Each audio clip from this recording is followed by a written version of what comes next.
Aloha, everyone. Welcome to Open Source Stories, Season 1, Episode 3. I am very excited for this one today. This is someone that I have looked up to for quite some time.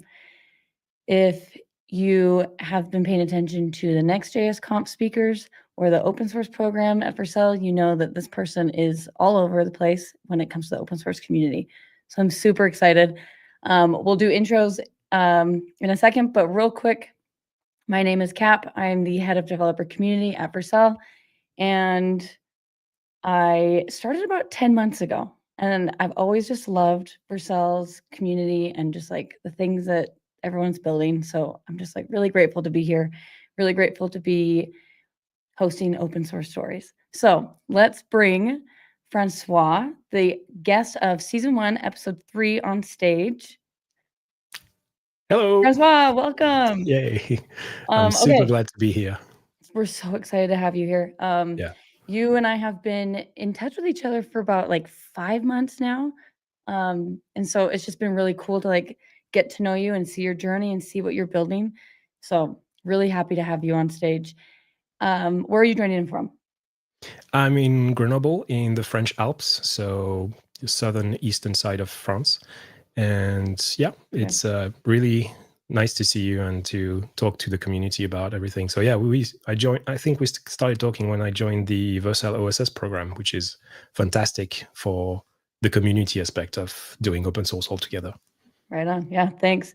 And then, so I'm joining in from Denver. I think it's like really late for you. It's like 6 p.m. Okay, not too bad. It's not like I'm in Australia or anything. It's reasonable. Yeah, last week we had an Australian. Yeah, I saw that. At 2 a.m. Yeah, respect. Yeah. So if you are joining in the chat, ask questions for Francois while we're chatting, and we'll try and get those answered.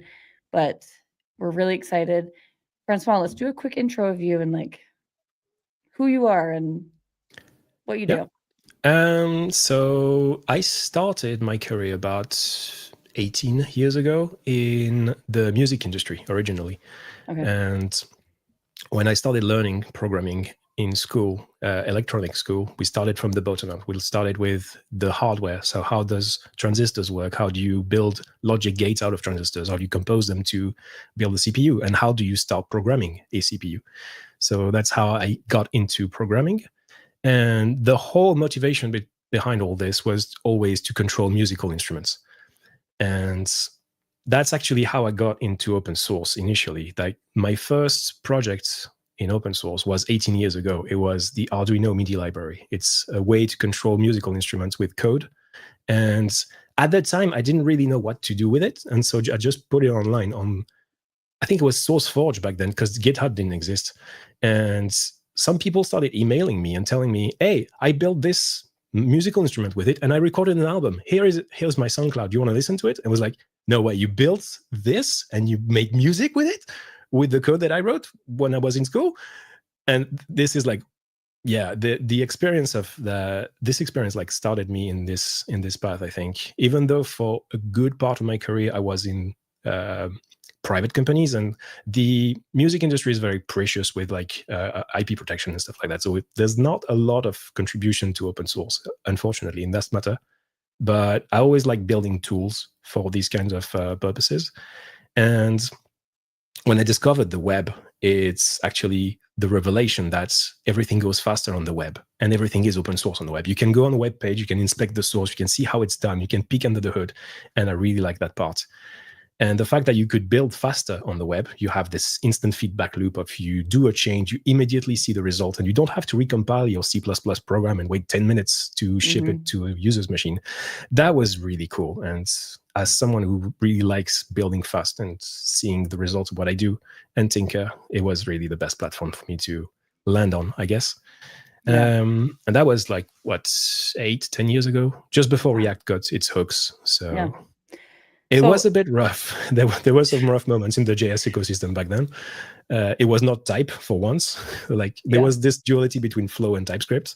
And coming from C++, I really like types. And so I was like, okay, which one's going to win? I don't want to bet on the wrong horse here. And fortunately, TypeScript, which is the one I landed on, got kind of standardized, I guess. Lots still people using Flow, I suppose, but yeah, having types is TypeScript has its flaws, but it makes using JavaScript tolerable. Yeah. So, a couple questions. What instruments do you play? So I play the guitars. Okay. I've got a piano on the other side of the room and synthesizers, and I sing from time to time. That's so cool. A bit of everything, but Yeah. I'm not an expert in any of them. I would just say like that. I just like tinkering with instruments. Like That's cool though. Yeah. So I got into tech like 7, 8 years ago, and there has like I never thought about this, but there was a world before GitHub. What did you call it? Where did you? SourceForge, I think it was called. It I was don't. based on SVN. My Okay. God, SVN. That was the worst control system in the world. I'm so glad we are on Git. It also has its flaws, but it is much easier to work as in a team with Yeah. a good software. Like, yeah, SVN was rough. Yeah. So now you're working on nuqs, which is like a library for managing URL state with React. How long ago did you build it? Why did you build it? I think I started during the pandemic days. The initial use case, actually, I can show you. I started learning woodworking during the pandemic days, and I had this little mini app that I built into my website. I use my website as a kind of laboratory for weird ideas to design dovetail joints. So you have like two boards that join together with this dovetail pattern. And I wanted to have a designer to make it look nice and to have the measurements laid out for me. And so I could have this web app where I could design the thing, add some dovetails. And when I had the measurements, I could just have copied that onto a note and then go to the workshop to do the actual cutting, because I didn't want to bring my laptop with me full of dust. And I didn't want really to lose the render and all the details, and if I wanted to change something. So instead of putting everything on the server with a project and something like that, I figured like, I could just put that in the URL. And so I copy the URL and send it to my phone, transfer from one machine to the other, and then can go down to the garage and do the cutting. And so this is actually how it started. It's like, if you look at what it does, it has sliders, which are numbers and need to be represented in the URL. And if you move sliders very fast like this, eventually the browser will crash if you do it naively, because browsers rate limit URL updates and you have to feed them at a regular pace that it can handle. Otherwise, it throws errors for security reasons. And so, yeah, that was I think the first initial prototype where this is based on Next.js. My website is based on Next. And I needed that. And so the use state API is good enough, I think. And I really wanted something similar where I could just have the current value, a function to update it, but instead of being in memory, put it in the URL so I can copy it and share it with other people, myself, I guess, later. And so this is how it started, I suppose. Got it. Then I reused the same pattern everywhere, from apps to apps for my own applications, for those of my clients, because I do freelance software development for other people. And I actually needed to put it on NPM at some point, and I put it on NPM under the weirdest name, next-useQueryState, because the hook is called useQueryState. It's for next. That'll do. Let's just put it like that. And for 2 or 3 years, it just sat there slowly, not doing much. And in 2023, I rewrote my website using the app router because I wanted to use RSC. There's a lot of blog posts and static content here. RSC is perfect for this. And so I really wanted to do that. And I realized that this part doesn't work, obviously, because it uses the Pages router APIs. And there were some questions from the community. How do we support the app router? How do we do this? And we had the question, do we fork the thing? Do we have like different imports, different hook names dedicated to each thing?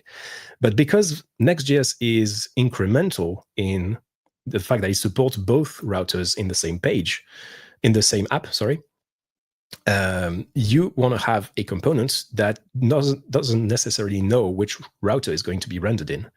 And so we wanted to have the same API, the same hook, same code, doesn't change in the components, but based on where it is used, be able to connect to one router or the other. Initially, it was kind of hacky to make it work with both Pages and app router, because there was the moments where the app router was being worked on, stabilized, and introducing some new ways of routing. And so I was kept playing catch up essentially with the Next.js team to figure out, oh, something broke, need to fix it, add another hack. And then eventually I went to React Paris in 2024 and I saw a talk by Anthony Fu, who talked about how do open source projects succeed in the sense that they compose with each other. They build on top of each other. And I had a chat about that with him, and he told me, well, your project is not really specific to Next. It sounds like it could work with other things. Like, yeah, actually it could. And I also have clients who build a lot of React single page applications where there is no server, for example, or some things like that. And the same concept can still be applied there. You can still have URL states on top of a static CDN bundle. Generally, the CDNs don't really care about the query string part. And so you can still have URL states as a way to change the behavior of your application at runtime. But yeah, you put in the URL and yeah, it will essentially do the same thing.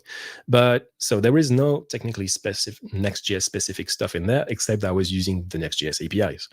So after a while in V2, we introduced the adapters concept, where it abstracts the whole thing completely. The core is completely agnostic. It just works on React.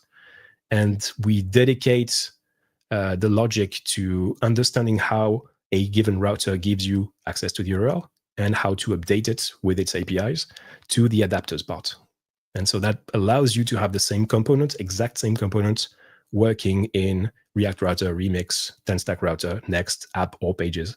Yep. And others that the community have contributed to, like Waku, Inertia, what's it called, the React Native one, Expo Router. So this is really powerful because you have the same abstraction, the React-based composition thing, but then on top of that, it adapts to whatever router you are working in. Yeah. So before React Paris last year, were most of your users Next? Yeah. Were all? Well, my user was only Next because it only supported Next. Yeah. So you recently made the change. The adapter came out just short of a year ago. I think I released it just before or just after Next.js Conf last year. Okay. I can't remember exactly when the version came out. That version 2 came out. So Nuxt could be named like AUQS because the N is Next, right? Next. Yeah, it was initially for Next, yeah. Okay. And I just contracted the name because I was so tired of typing Next use query state everywhere in GitHub and in discussions with people. I need a shorter name. Nuxt was available, which is just the initials. And it is clever, but some people find it hard to remember. I just had a discussion with some people about that just today. So, and I like a lot of people don't know what it means. So I do the joke that it means never underestimate query strings, because there is a lot of power, but there's also a lot of foot guns with them. So this is the joke. Officially it's Next use query state, but unofficially it's never underestimate query strings. Yeah. Or nobody understands quantum science. Anything you want. Yeah. Okay. Yeah. Right on. So it was always going to be open source. It was never going to be like a private repo because you seem to be very like open source forward. You've been in open source for 10 years or 8. Do you consider it 18 years? I consider it 18 years. Like the first project was open source, not in the sense of GitHub open source, but it was a public repo. It was always public because it is convenient. Yeah. There is a part that is like, it's convenient to put it there because I have free hosting. I can put it there and it's fine. People can use it and reuse it and whatever they want. Not a lot of my projects were open source in the sense that I will put it here to become popular for people to contribute and everything. That came like by accident, essentially, with Nuxt. Like people found it useful, started using it, started contributing to it, and it kind of grew organically like this. But I have like 50 or so other repos which have been kind of abandoned, and it's just an idea that I had at some point, and I put it online. I just put it on NPM for people to, for myself at least, to use it in other projects and on GitHub so that I can have like tracking and CI/CD stuff like that. Yeah. And it so happens to be public because I don't really have a reason to hide anything. The web is open. You can see the results anyway in your browser. So what's the point of hiding the source? You know, it's What's the hardest part about being open source? The hardest part is that it never sleeps.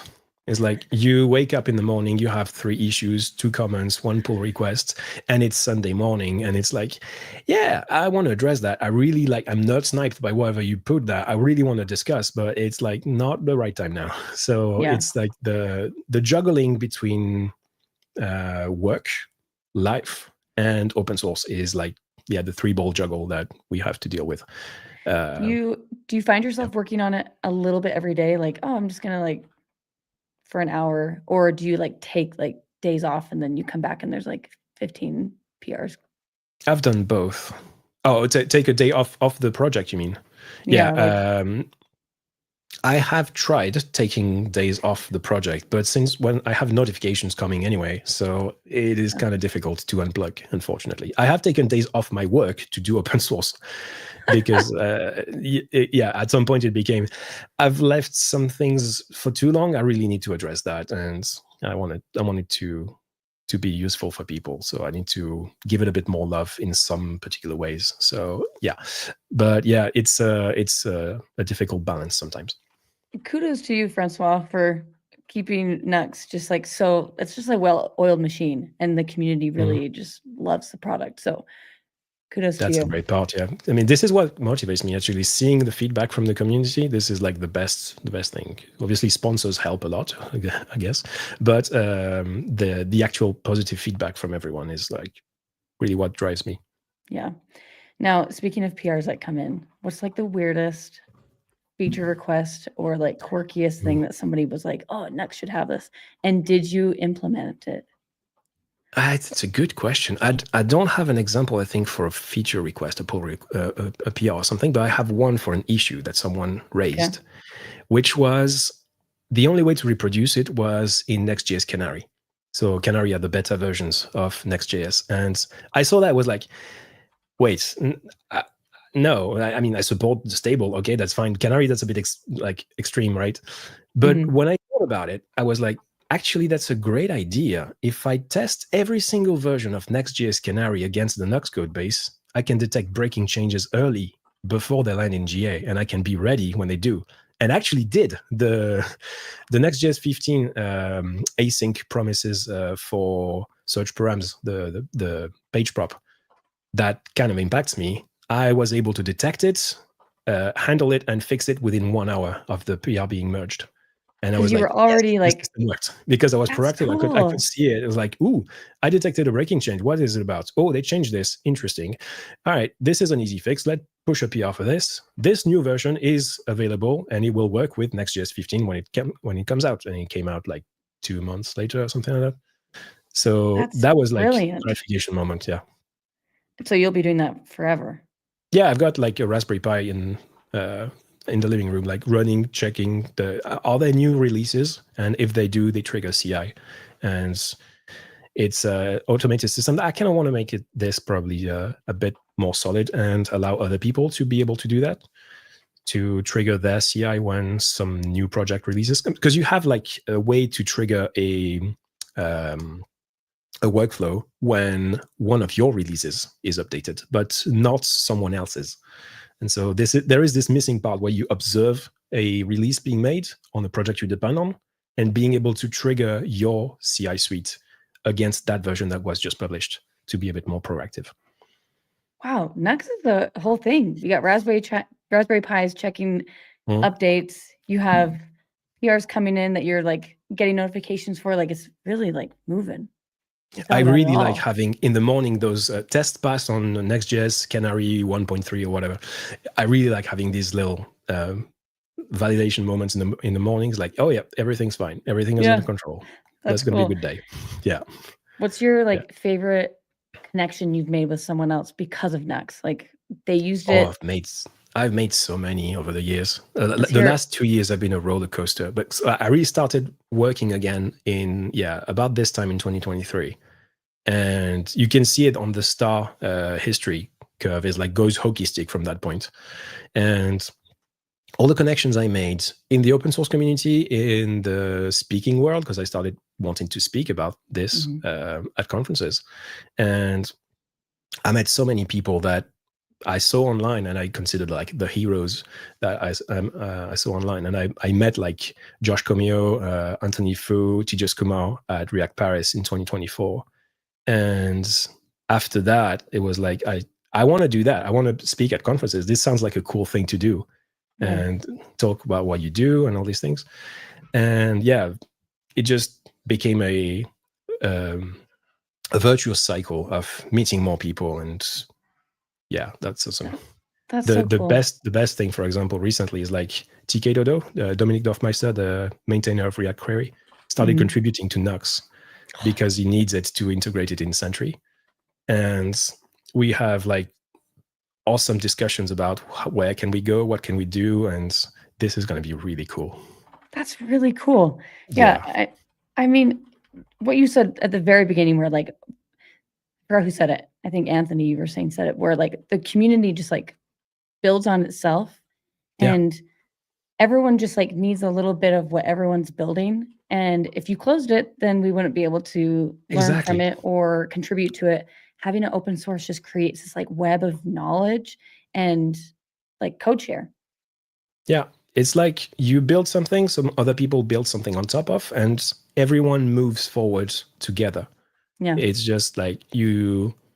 There is always the the XKCD with the little brick somewhere that we have to make sure that everyone in the chain is like properly on board with the whole concept. But yeah, generally speaking, if you give away something, some other people will use it to build something else, and then yeah, progressive enhancement for everyone.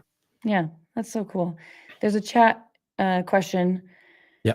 I recently started using nuqs. What is the most important thing to know about? Don't overuse it. Oh, okay. It's yeah, I've seen this pattern with Redux when Okay. Redux became popular, and I've seen it again with Zustand, with state management in general. You give someone a tool, and they will try and put it absolutely everywhere. Tons of use effects, tons of use states everywhere. We've seen this problem, and this is something that I actually try to do during my talks. Is not to tell you what nuqs can do, is what you probably should not do with nuqs, because I want to give you the overview that lets you build something that's scalable, that works well, but you also need to be aware of the constraints of the system that you're working with. And the URL is a ton of constraints, both in terms of size, in terms of time, in terms of frequency. There is a lot to discuss here. You'll have to wait for my next talk if you want to know more about this. See you next month. Yeah, see you next month. Cool. All right. So if you could collaborate with one person on your project, who'd be like your dream collaborator? Well, a while back it would have been TK Dodo, but now that's done. So no, actually, there is one thing that I really want to like set in motion. It's Zod 4.1 came out with a concept called codex, which is a bidirectional transform between two data types. And this is what nuqs does. We need, for type safe URL, we need to transform between a string in the URL and the data type that your application expects. And we need a bidirectional transform between those to make sure that you can go back and forth without losing data and stuff. So Zod now supports this, which is great, because a lot of people have asked me, why are you not using Zod as the main interface for these things? Because historically, it couldn't do the serialized part, but now it can, so that's great. Effect can also do that, effect schema. And so what I really want to try is to get together the community of the validators authors. So Colin McDonald, David Blass, I don't know who Effect actually is, but Ethan Nizer opened a pull request for Effect, and Fabian Hiller from Valibot, and get them all together and try and work on a standard codec interface. The same way we have standard schema for validation, but standard codec for bidirectional transforms between two things. And if we can get that as a standard, then I can probably ditch a good part of the nuqs code base and leverage that. Actually, I will probably split it, like the existing nuqs code base will have this interface in the middle, but that would be like a great way to contribute with other people on something a bit larger that can help the broader community, I guess. That's so cool. And so you have been building nuqs for 3 years. 5 years from the very beginning, but essentially in active mode for the last 2 years. Yeah. Okay. Are you happy with where it's at? Like how is nuqs in your Like, did you think it'd be here in your wildest dreams? Because it's a big open source project. It's It like is, very yeah, important to a lot of projects. it is. I did not expect the success that it has, that's for sure. And the organic growth, I always think that at some point people will just fork this, or AI will learn to build it on its own, and people won't want another dependency. But there's always a little thing that nuqs does that never really translates well in other things. It's the time safety part. And if you want to know why type safety and what it is about, you'll have to wait for the next JS Conf. I'll talk again. But yeah, nuqs is type safe, but it's also time safe, which is an interesting concept. Yeah. And so, yeah, it is really, the success is really amazing. I mean, the amount of opportunity in the community, in work contracts as well, because I've been able to integrate it with like large applications. That was really amazing. And yeah, I really, really satisfied with the result for now. That's awesome. There's a lot more work to do, but yeah. There's always more work to do. But there's always more work. So we can see you next month at NextConf. Yeah. You're going to be speaking, and you and I will actually meet IRL for the first time there. So yeah, I will meet a lot of people IRL for the first time. So that's great. Yeah. Is it your first time to a NextConf? To the next JS Conf, yes, it'll be my first time. I've seen the other ones like remote. Yeah. But yeah, IRL will be the first time. Nice. Well, we have one more question from the community, and then we'll wrap up. Yeah. Emmanuel says, if you were to rebuild Nuxt today from scratch, what would you do differently? I actually think of rebuilding it from scratch. There is one thing that I want to rebuild, and it's the single store system. It's like at the moment, the use query state hooks manage their own states, and they talk to each other with an event emitter, which works, but it has a lot of quirks with suspense, with concurrent features, and these kind of things. And I actually have a bug that I'm like, I need to figure out how to actually solve it well. But what I want to do is move that into a single store that is created kind of at the adapter level, that listens to the URL and then provides updates just to the components that need it. And that would probably allow it to do key isolation in Next.js, which currently is not possible. But if I can pull that off, that'll be really nice. And also the advantage would be that I can have DevTools that inspect the contents of what's happening in your application. And yeah, this is also something that I want to improve, because it's nice, it works, but once you really want to pick under the hood of what is my URL state like, the URL is the worst part, because you don't have syntax highlighting, you don't have like separation of keys and values, and it doesn't hydrate into an actual data type that you can interact with. So I want to have a DevTools where you can literally peek under the hood of the URL and then tweak things, the URL updates as well, all your hooks in your app update as well, and then you can see like the queues being updated and like a log of things. The 10-stack dev tools for this are really interesting, and I really want to play with that. Yeah. So if you rebuild from scratch, we have to have you back on Open Source Stories, because I want to hear that journey. Yeah, that'll be an interesting one, that's for sure. Yeah. Okay, so we're at the end. I do a question for all my guests at the very end that has nothing to do with open source, but what is your favorite dessert? Ooh. I have two, actually. One that's more local. So around Grenoble, where I'm from, we do a lot of walnuts. There's lots of walnut orchards around here. And so we have this pastry with big walnut chunks encased in salted caramel. And this is like, this is nice. This is decadent. But the other one would be a bit more traditional, I guess, in the American sense, less in the French sense. It's a cheesecake, probably peanut butter or chocolate, something like that. Gosh. That would be. And what was the name of the first one? The walnut tart. We call it tarte aux noix in French. Okay, well, I'm coming to France just for that. So yeah. That sounds delicious. Yeah. Mine this week, I try and change it every week, but I just had it was like a carrot cake. Oh, I love carrot cake. Parfait type thing. Like it was like carrot cake and then like icing and carrot cake, and then it was like a parfait with like nuts and stuff. I think it was pecans though, but I love walnuts. The one that you said sounds so good. Okay. Well, Francois, we see you in a month. Yes. Wait, today exactly. We're 1 month away Is from it? next conf. Oh God, Yeah. yes, it is today. Yeah. It's October 22nd. So Wow. cannot wait to meet you in 1 month. I will see you at Tech Checks Same. the day before. Yes. And Yeah. I'll see you. Yeah. We'll And probably do some then, rehearsals online as well. yeah. So where can people find you online? You can find me on Blue Sky at francoisbest.com. That's where I personally, as myself, is most present and discuss with a lot of other maintainers. You can find me on Twitter at nuqs47ng, which is the Nux account, I guess.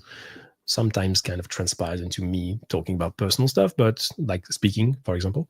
That's the main two places. I'm also on LinkedIn, but not really active. But yeah, cool. Nux. I also have like a Twitch channel and a YouTube channel that I rarely post some videos, but I try to do like community content creation for Nux and stuff like that when there is interesting things to do.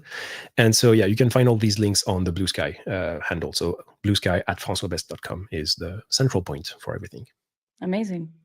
Well, thanks so much for joining us. I cannot wait for your next JS Conf talk. Yeah. Sounds like there's a lot of things we are going to learn and find out about. So yeah, hopefully. It's very exciting. Yeah. Thank you very much. Cool. And thanks everyone for joining in the chat for the questions. And we will see you next week at season 1, episode 4 of Open Source Stories. But Francois, thanks again. It was really great having you on. Same. Yeah. Thank you very much. Bye.